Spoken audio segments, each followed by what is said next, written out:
Hey, yo, it's your boy Cooler Ruler Divine. I'm getting ready to be on Outlaw Radio FM with your boy DJ Immortal at around 8:30 Eastern Standard Time. So tune in. All right, 97.7 Outlaw Radio FM listeners, we got the one, the only, we got multi-platinum Cooler Ruler Divine right here, right now on the line. How are you doing this evening? What's poppin' with you, the DJ Immortal? I'm feeling good. How you feeling? I'm feeling good, man. I'm feeling good. I gotta say, I've been looking forward to this interview, man. I really have. You know, you are a talented individual. You gave birth to so many amazing projects. Yeah, way even more than the Lost Boys. So I'm really excited just to touch base on your entire career this evening. Okay, let's do it. I'm ready. I appreciate that. Thank you. You're most certainly welcome. And I want to take you back to the beginning there, man. Like, what actually made you decide to get into the music industry initially? Man, I was a broken kid. I needed to hold my attention, and I really wasn't. I just was like an introvert. I didn't like sports that much. I like messing with equipment. I was really fascinated by the radio, so that fascination really turned into something else, you know. And my mother fed that hunger by, like, at a very early age. She saw that I really liked music, so she bought me some turntables because she told me I was eyeing some turntables one time.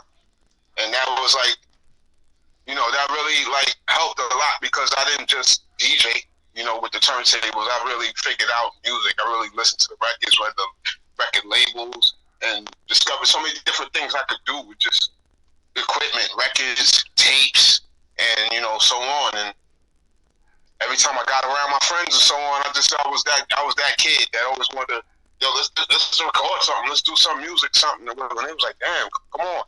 But they loved it too. They love music too. So that was the birth. That was the birth right there. And also, you were the owner and founder at Cooler Beats Recordings. I have to ask you, what's the story behind that company? And of course, like, what made you actually decide to start that? Because you see, like I said, I used to love radio. I was so fascinated by what comes out of the radio. As a kid, you don't realize there's people sitting at a mix board and they're all, interviewing, and they got like a schedule going and all. It just sounded like a bunch of people having fun, and there's some great music coming. So like I said, it was something I just had to figure out all my life. You know what I'm saying? Radio. So everything that led to that, DJing, rapping, producing, whatever. Even, later in my life, I interview people like you do. You know what I'm saying? And I just had to really tie up the ends. At one time I just got online and I needed to broadcast. I used to try to broadcast via cassette. I used to sell mixtapes, like cassette mixtapes with a radio station format on it called WQSR. And then when CDs came out, I turned them into CDs. It was doing the same thing. I had series, with an apostrophe at the end of them. And, the station name changed quite a few times, but I just ended up at Cooler Beats Radio because my name is Cooler Ruler. I was making beats, and I want to beat the radio. Cooler beat the radio. Do you actually have some of those, like, mixtapes actually in your archives? And, like, if so, do you ever think you might actually release those to mixtape sites at all? Because I really do think some of these young kids actually might need to hear that, really help bring that real hip-hop substance back. I'm in the midst of going through all my archives. I saved a lot. And this quarantine, I've been just digging. And I'm like, wow, finding this here and there. So I started uploading quite a few. And I put up like a really old one, but it's not exactly in a radio station format, but it's something like that. It's called Hood Tunes, and it's on my Mixcloud right now. I think it's a Cooler Beats Radio Mixcloud. It's called Hood Tune. And it's around the time that I met Dr. Dre, because I was working with a female named Brooklyn. She was on the Aftermath lineup in 2001, and she ended up on 50 Cent's deluxe album of Get Rich or Die Trying. But she really was like a close artist of mine. She got signed with a song that I produced. So I used to archive her music and stay close with her a lot. And, I got a lot of her material. And on that mixtape that I put out, a lot of Brooklyn stuff is on there. And I also have that question a little further in the interview, but since you brought up the topic of Aftermath 2001, I figured I might as well toss that out now. I noticed on your Instagram, pertaining to Aftermath 2001 lineup, you have a instrumental of a beat for the song called We Comin' that was actually never released. have to ask you, what made you guys not release that? And of course, like, do you think it would ever will be released to the general public? See, I didn't. See, rest in peace, Proof from D12, because he's on that song. That song was actually made when I went up there. I went to California for the first couple of times or whatever, and I actually met, after Brooklyn was signed to Aftermath, she introduced me to Dr. Dre and the lineup, and her, like, sort of her colleagues. And while I was there, we used to sit up in the studio. Dr. Dre always had the studio rented out, like all the way out. If it wasn't his, it was a studio with different rooms that was rented out. And every day, he expected his artists to report to the studio. So while we was in there, I had beats, and Joe Beast was one of the label colleagues or whatever, and the Game was the other one. And this is when he was really young. They first started. The Game was, nobody knew the Game at this point. And we was just like, yo, let's get one in, and we did it. And Proof is a fun-loving guy. Rest in peace to him. He was real cool about it. He didn't know me from Adam. He came in and he saw what was going on, and he started writing his verse. And there you go. I got an exclusive. But you see, the only person out of that lineup that really, I just want to say stuck around, because I don't know what to say, but he made it through, was the Game. Brooklyn and Joe Beast didn't actually make it through. I don't know what happened. I don't know why. But, so the song kind of became null and void, and then Proof died. So. And I have to say, Proof is such a talented individual, man. Like, God bless his soul. Like, in my personal opinion, most definitely one of the best MCs coming out of Detroit. Right. I believe so, too. I think he had a lot to do with, like, influencing a lot of those guys.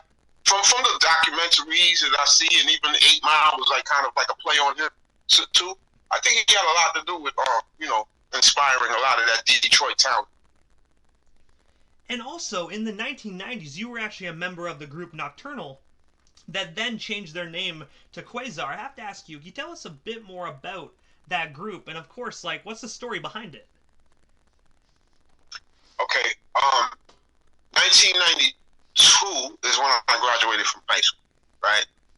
By 1993, I had a record out with Jam Master Jay. Like, he was he actually discovered me, because I put my work in locally, like, as a producer. I just, like, for free, I was just making shit for everybody, and I just became one of those people that people really relied on.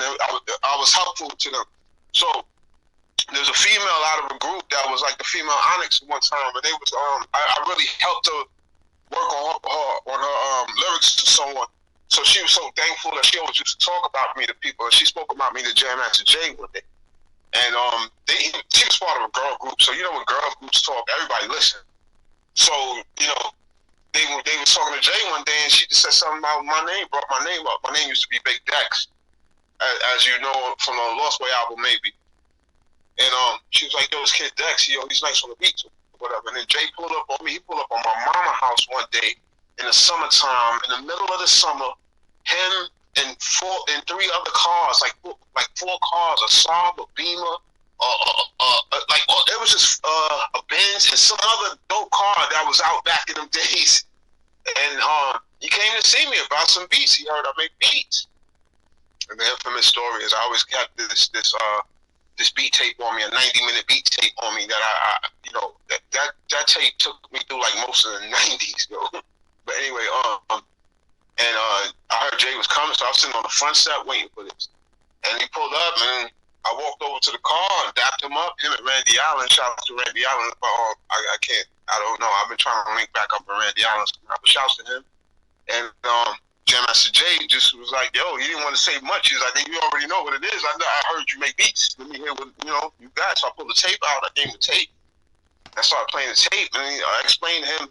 I was trying to explain to him what each beat was. I'm sorry for having such a long explanation of what Nocturnal. It's all good, man. We're a 24-hour station, and honestly, I love old hip-hop stories, so you have the floor, brother. Don't worry, we ain't going to be on here for 24 hours. But anyway, so yeah, he's like, I try to explain each beat. He was like, yo, shh, just be quiet. Like, not be quiet. Like, he was trying to be rude, but he was like, let me hear it. Like, he knows what he wants. So he was listening to some tracks, and he was like, okay, all right. Next thing you know, he's like, yo, man, I'm gonna come back pick you up, and we gonna go to the studio one of these nights this week. Blah blah blah blah blah blah. And I was just like on cloud nine, like, yeah, okay, all right.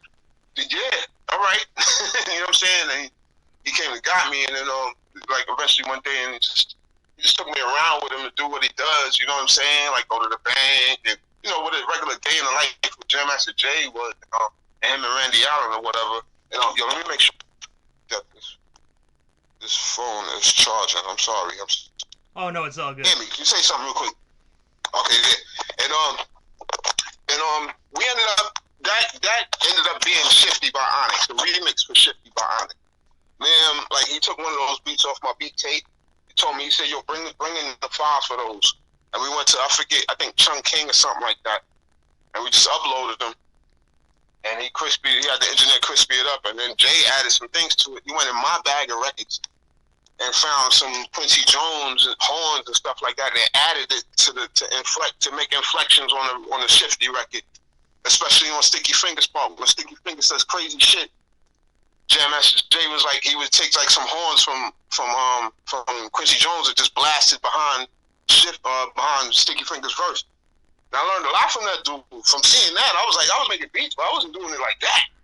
I was like, wow, that shit was kind of, you know what I'm saying, influential. So I took that whole production kind of scheme with me.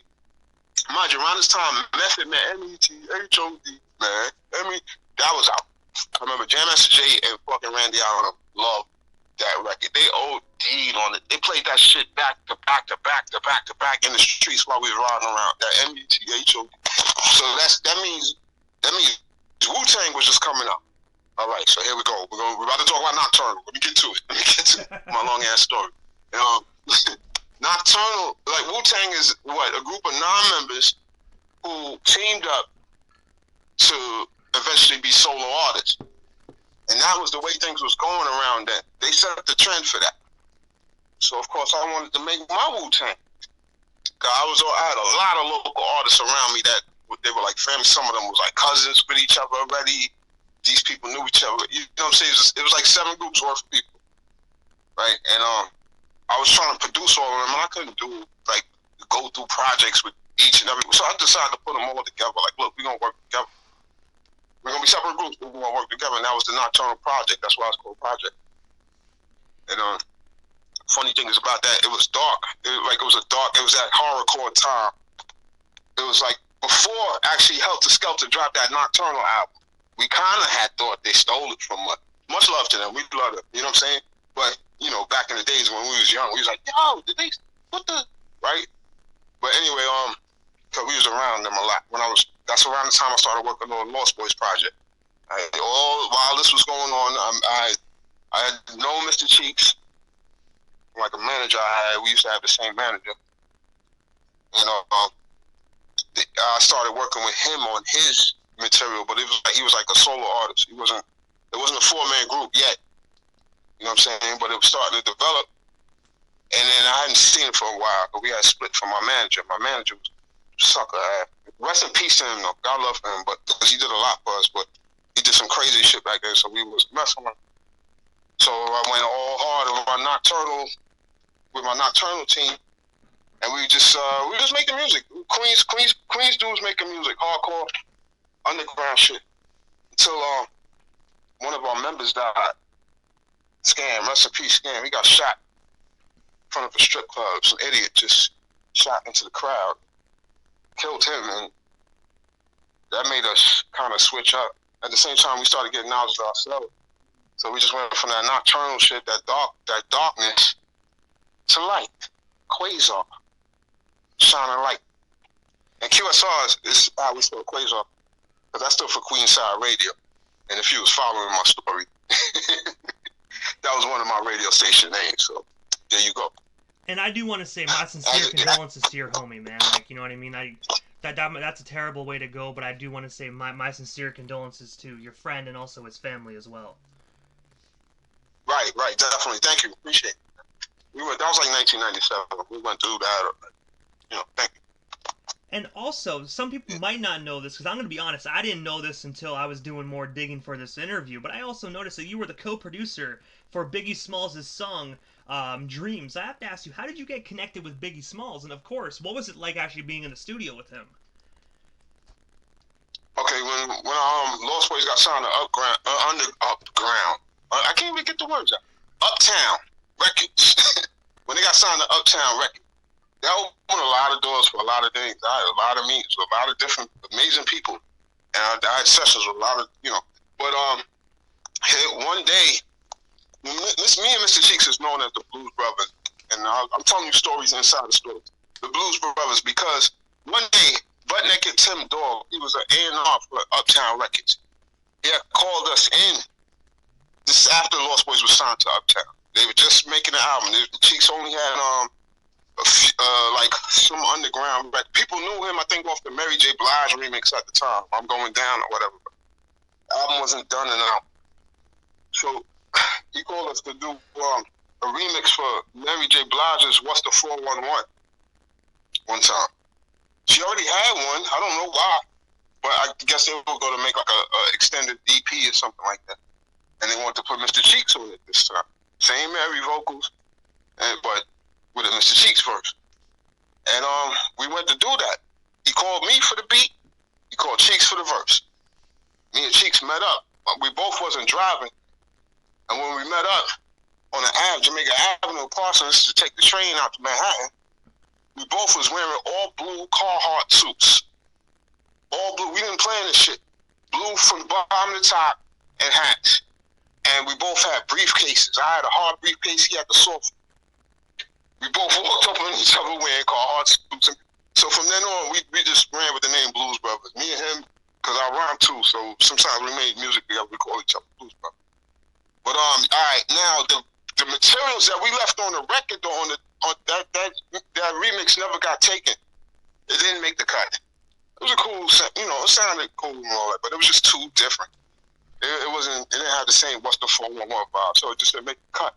But there was a lot of things on the reel to reel, like the elements of the track that I made that was on the reel to reel. That they still kind of, when I left, Tim Dog, he wasn't an actual producer like I am. He didn't program drums or someone, so he would like usually take what the other producers had and kind of make new songs with them. And Biggie was already on that reel to reel because he was on the Mary J. Blige What's the 411 remix. And then if you remember, I'm sure you're a hip hop purist. If you remember Mary J. Blige's What's the 411 remix with Biggie on it, his verse is the same verse in the beginning of Dreams of fucking R&B bitch. When I sit back, think about, I forget how it starts, but that's the same verse that he had for the What's 411 remix. So Tim Dog had that verse. He had my drums and that was a James Brown loop that was on a reel to reel, and he just started piecing them things together. And he called Biggie back in to add 2 more verses to it, and they ended up making a whole new song called Dreams of fucking R&B bitch. And my drums was on there. So when you hear when you say got Whitney Houston boosting from Bobby, the beat goes, it got the milk and chillin' breakdown goes do do do do do do do. I did that. I programmed that. That's dope, man. They still implemented your stuff actually into the song. Yeah.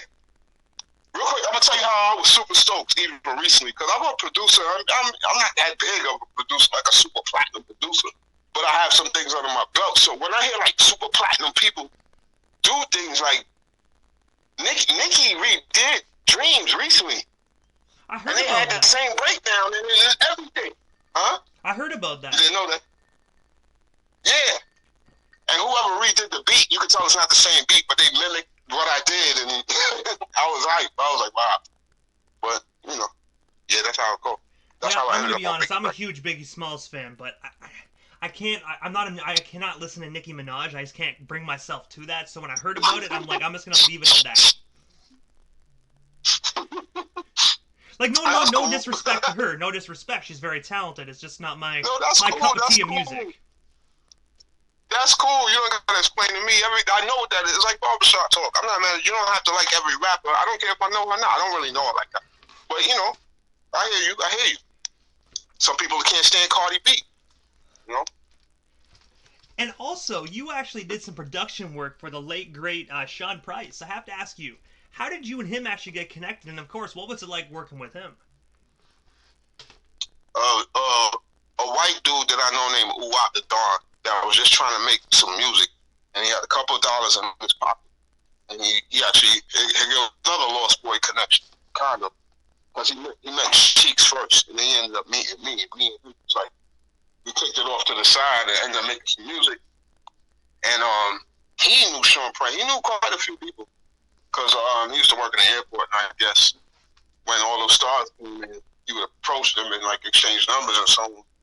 So he one time he ended up being really cool with Sean Price, because Sean Price is just a you know, rest in peace to him. He was a real cool dude too. Like he was like another proof type. They always say the one, like Nas said, the ones that die are the cool ones.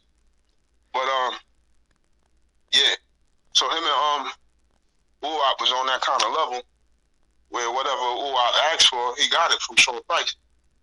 So one time he was in Goblin Studios with you know, that's the Beatnut studio in Astoria, in Coolidge. And everybody, that's where the hangout is, Lost Professor, you know, Neek the Exotic, bunch of people hang out there, right? Royal Flush, bunch of people. So he was there one day and he called me hype. He called me, like, he rang my phone off. I said, what happened? He said, yo, you gotta send me a beat right now. You gotta send me a beat right now. You gotta send me a beat right now. What happened? So I'm with Sean Price right now. Like he said he ready to work. And guess who just walked in the room? Tragedy. I was like, oh shit. By the way, sidebar, I did like 2 songs with Tragedy back in the days, like a long time, like in the 90s. Like I think one in the 80s, one in the 90s. But that's neither here nor there. But he's like, yeah, they just walked in the room and they heard. I sent him a beat real quick. He loaded it up. And he called me back and he said they both writing too. I was like, wow. So I was like, I bet. So he's already in the studio. This wasn't actually at my spot, but what he did is he had them record their vocal. And he got all those materials and sent it to me. And they just rhymed on like a raw, it was like a loop that I had. It was an Etta James record called I'd Rather Go Blind. But I chopped that sucker up. Like you can't really rhyme over I'd Rather Go Blind. But the way I chopped it up, it was so soulful. You know, that era of beats where, you know, I don't know. There was nothing like it. And they had the mean face when they heard it. So they liked it. They put their best on it. And he brought those files back to me. And you can ask Uwap if you can find them. But you can ask Uwap. I took months. No, I didn't take months. I just took like a good little, like a couple weeks, man. I wanted to do that record right. I got my homie Kima Rossell, a.k.a. Truly, to come in and sing like she was Etta James. And hook that hook up. You know what I'm saying? And flip a few words here and there. And the song's called Ink Pen. And then, when we did it, after I mastered it, Mike Hands did a video to it. Mike Hands is he's a dope Brooklyn, what do you call it, videographer. He's dope. And he just did wonders with that video. So if you're listening right now, man, when you get off here, man, you get a chance, go look up Ink Pen by Uwap the Don, Sean Price. You can put in Ink Pen Sean Price, it'll pop up, but it's Uwap the Don, Sean Price, Tragedy Kadafi, and Kima Rossell, a.k.a. Truly, on that joint right there, produced by me.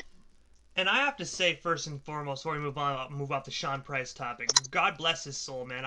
When the day he passed away, I couldn't believe the news. I was a huge fan of him for a long time, and when I heard the news, man, I saw it on Facebook and my jaw dropped because he is that one individual that I didn't expect to pass away for a long time. So God bless his soul.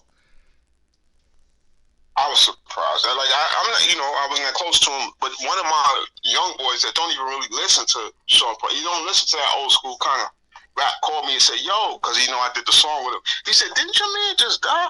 I'm like, oh, who are you talking about? And I just looked, and it was like Sean Price all over the news. I was like, what? Like, it was totally unexpected.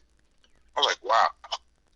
Yeah, those That's phone calls are most definitely the worst phone calls to ever get. yeah, yeah, right. And also, you also put together another group by the name of Rosedale All Stars. I have to ask you, you tell us the story behind that group, and of course, how did you yourself meet the other members? Um, Rosedale All Stars is barely. It's basically all of Rosedale. If you live in Rosedale and you rap, you're a Rosedale All Star. And Rosedale is a town next to JFK Airport in New York. It's like only like 5 to 10 minutes away from JFK Airport. And like people, when they move to New York, you know, they're only gonna come in through 2 airports: LaGuardia or JFK, and JFK is the most popular. So when you move here, you might not go too far into like Brooklyn or whatever. You might just pick somewhere close to the airport and live, and that'll be Rosedale, Springfield, or South Jamaica, Queens, where Mr. Cheeks is from. So we're in Rosedale, which is like off to the right. And it used to be like a real. We was actually on the internet news recently. They were retweeting like some racist things that happened in my neighborhood like a long time ago in the 70s. But I wasn't outside till like the mid 80s, and it wasn't that bad. Even though I did get chased out here. I did get chased by like a bunch of white boys with chains and bats and so on. I'm surprised we're still alive today, but that changed, and it's like a real melting pot around. And I had a studio. I was running a recording studio for all of these rappers. I was the main. You see who I am, the Lost Boy guy that produced Lost Boys and this and that. So many things going on with me. Then when I started winding down, and I needed a couple of dollars, I started using my studio to pay for other, to work on so other people could like record. And I ended up being the main studio, the go-to spot for like all of Rosedale. And they all asked me the same thing. Yo, why don't you help me get on? Why don't you help me get on? And I did the same thing I did with Not Too, but I did it a little different. I put them all on one record. A song called Mob Party. Why it's called Mob Party is because Rosedale is also called Mobsdale. And oddly enough, because there used to be a lot of Italians and a lot of like Gotti and all of them used to like lay quiet in this area. But yeah. We did My Party 1, had 34 people on it, and it featured Graf. Because Graf is from Rosedale too as well. And I did that was in 2008, and then 2013 I did My Party 2 with 41 people on it, and Mr. Cheeks ended it off. He's not from Rosedale, but he's honorary. And also, I noticed that you actually did some work with the ever so talented Minx on the song "Center Stage" that was also in the film, Exposed Part 3. I have to ask you, how did yourself and her get connected? And of course, how does it feel to know that your music is actually in a featured film? Dope, so dope. And Minx is dope. That's an UWAP connection. I met her through UWAP. That same white guy I told you with the Trump price thing, whatever. He was linking with her too. But me and her just took off. We were like, we really hit it off, like music-wise. Like every kind of beat that I made, she just went well with it. So we got an EP that we're working on. We've been, we had in the works called Diego and Cooper. It was the Chronicles of Diego and Cooper, but now it's just Diego and Cooper. And we're working on. She's in London, and I'm in New York, and we're working on our EP together. Both sending vocals back and forth, and she flies out here from time to time. So when whatever we don't get right over the phone, she'll come and record eventually. And we put out this record called Female Dirtbag last year, and that has the craziest video. Y'all gotta remember that one. Y'all gotta check that out. Minx, M-I-N-X, Female Dirtbag, produced by Cooler Ruler Divine. And obviously, she's a talented individual, though. I saw the clip you put up on Instagram, and she's absolute fire. Yeah. No, Minx is all the way fire. I love Minx here. We did some dope shit. We did a lot of dope shit, but we're in the process of trying to cause we make a lot of I don't want to say spacey music, but we make that shit that we like. You know what I'm saying? But we got to kind of make it a little bit more universal. So that's where we're at with it right now. We're trying to pull a few records and put some new ones, you know, and get it right. And also, it just proves like how much of a talented individual you really are, because you know a lot of producers, they stick to like one lane. You know, they stick to like hip hop. You're actually branching off, and it just proves that you can work. You can turn anything, any genre of music into gold. And I'm gonna be honest with you, the amount of work that you put in, I'm beginning to think there's not a genre of music that you can't touch and actually make it turn into gold. I thank you.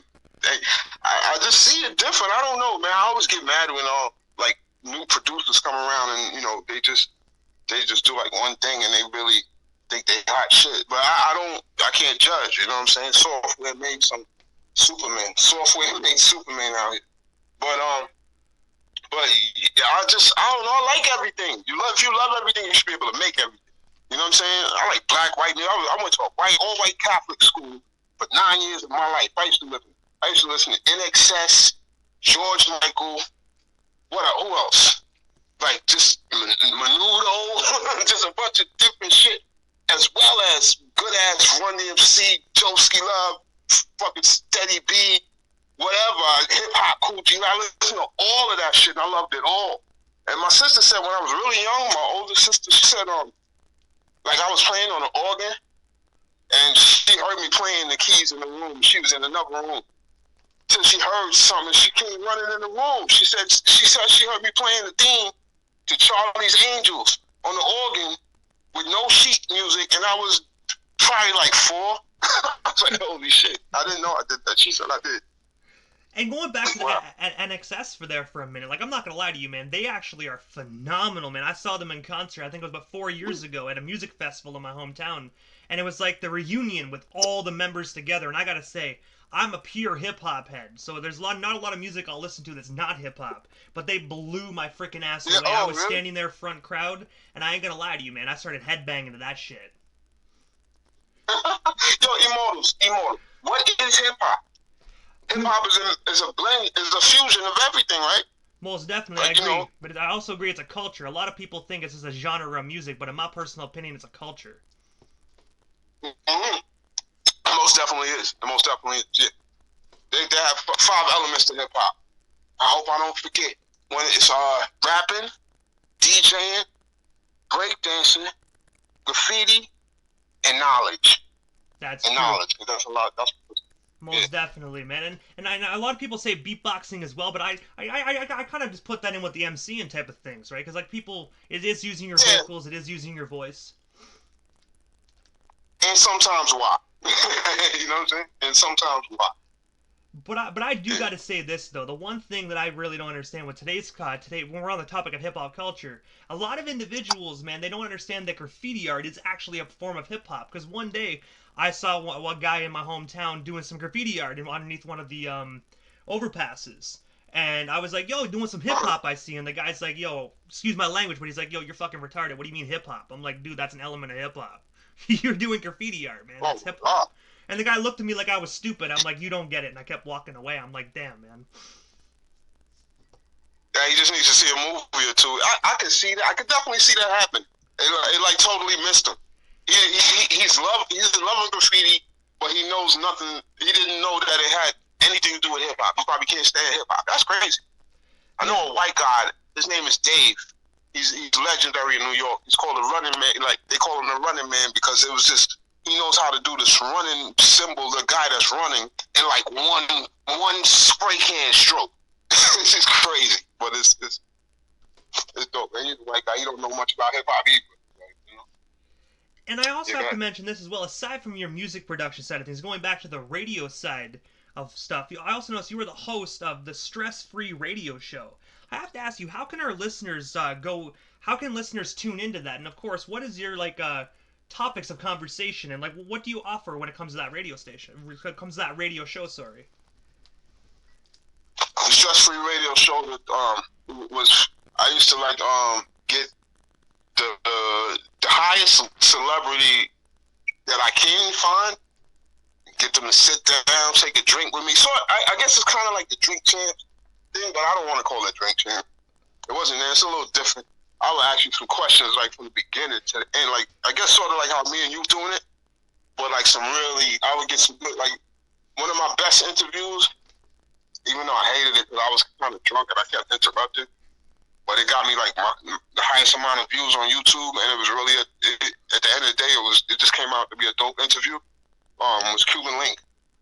I interviewed Cuban Link on the Stress Free Radio Show on YouTube. It's I forget what it says. It's Cuban Link Candidly or something like that. If you search that Cuban Link Candidly, I forget the link, the caption, but I don't know. It's up to like maybe 40,000 views by now or whatever. And I got him. I got Granddad AIU one time. Who else did I get? I got Dante Hopkins from Power. I got who else? Royal Flush, Mr. Cheeks. I don't know, a lot of people. But you can look up the Stress Free. You can go to Cooler Beats Radio, YouTube, and you may see some new episodes of Stress Free Radio Show featuring like DJ Don DeMarco and so on. Or you can go to Stress Free Radio Show YouTube. I'm in the process of transferring those videos over to the Cooler Beats Radio. But yeah, that's how you can check it out. They're all on YouTube. I used to have them online, like on audio online and visual on YouTube, but there's no more audio online. And I gotta say, man, Cuban Link is a phenomenal individual. He in my personal opinion, he's a very underrated, man. You know, Big Pun's Terror Squad, you can never go wrong with those guys. I actually did a song with him and WAP again, another one. I did a song with him. It's called State of Emergency. And we did it years ago, but it's talking about like right now. You know, as far as like, it's almost like the coronavirus pandemic. And Cuban killed that shit. Yo, Cuban is amazing. And he's smart. I don't know how he has, you know, allegedly he still has like an open beef with like Fat Joe or whatever. I don't know. But I don't know how anybody has beef with Cuban. He's just like the coolest dude. I don't know. But yeah, he did me some justice with the interview and on the record. And I have to ask you, I know your career is so huge, and I know we didn't even cover like even a sliver of it during this interview, but I have to ask you, what is next for Cooler Ruler Divine, man? Is there anything I missed during this interview? Anything else you still want to tell our audience? Anything else you still want to promote with stuff you hear live on the radio? I really want y'all to check out coolerbeats.net, because, you know, all right, a lot of people, a lot of online stations like yourself, you know, they will have a platform that's basically just maybe audio and occasionally visual on like Instagram or however they do it. It's hard to get like an hour worth of footage to be watched. You know what I'm saying? And so on. So what I've done, I try to break all that down. I chopped up the platform, and I'm using Instagram and YouTube as my radio station platform. So if you go to my playlist, if you hit coolerbeats.net right now, what's going to come up is a YouTube playlist of me DJing, like short clips of mixes, or me promoting somebody's song with like the actual information on the screen and everything, and then videos and interviews. And so I'm really trying, if you go to Cooler Beats Radio Instagram, it says it's a broadcasting media and production company, and that's where I am with it. I'm making beats. I'll do a commercial for you. All types of shit. I'm just using everything I got right now. And this pandemic really made me tie everything together and really see what it is. And I reinvented myself this year. There you go. Also, Cooler, this is the time in the interview that I give a chance for the individual that comes on the radio station. Just a chance to give shoutouts to whomever they want to give shoutouts to. And of course, your social media handles. That way our listeners can follow you and stay updated on all your newest projects, if they're not already doing so. I want to shout my cousin Anika from Vancouver. My dog Anika, my cousin, my blood cousin, my mama's sister's daughter from Vancouver out there in Canada. I hope she tuned in. But who else I want to shout out? I want to shout out Quasar. My whole Quasar fam from back in the day or whatever. Like I've been thinking about them lately or whatever. Like I just, you know what I'm saying? I miss that work we put in. I miss how that used to be. You know what I'm saying? The whole game changed. There's a lot of young people out here. Don't really know what they're doing. A lot of them doing great. I love young music. I love new shit, but I just miss the old, you know. And shouts to the Lost Boys. Everybody get that new Grand Scheme album that I worked on from the bottom to top. Grand Scheme 1226 by the Lost Boys. It's the latest Lost Boys album. It was released this year, and it features all 4 members of the Lost Boys, including Freaky Tar and Spig Nice and Pretty Lou, and other Lost Boys members. So, yeah. Most Shouts definitely to my get wife it and or my son. regret it. Word up. I love that. Yeah, that's one of the sayings, man. Like, I don't know, one day I was doing an interview and it just popped out of literally just popped out of my mouth, and after that I just roll with it now, man. It's catchy and it's true. You either get it or you're gonna regret it, because if it's fire, man, you know. I like that. If I use that, I'm gonna shout your name. Hey, man, it's all good. I haven't trademarked it yet, right? So whoever trademarks it first, I guess. But no, man. I do got to say, though, Cooler, thank you so much again for this dope interview and just giving not only myself but the listeners your time and coming on my radio station. It truthfully was an honor. Thank you for sharing all those dope hip-hop stories. You know what I mean? I'm a big hip-hop junkie, so I can't say no to some hip-hop stories. But Cooler, I know you're a busy guy, and I just want to say thank you for all the years of hip-hop that you gave not only fans like myself, but fans worldwide. So thank you so much. Thank you for giving me your platform. Appreciate it. Hey, man, you are most certainly welcome. Anytime you want to come back on, just hit me up. We're connected on Facebook. We most definitely can make it happen for sure. No doubt. Thank you. Outlaw Radio FM, y'all. Your boy Cooler.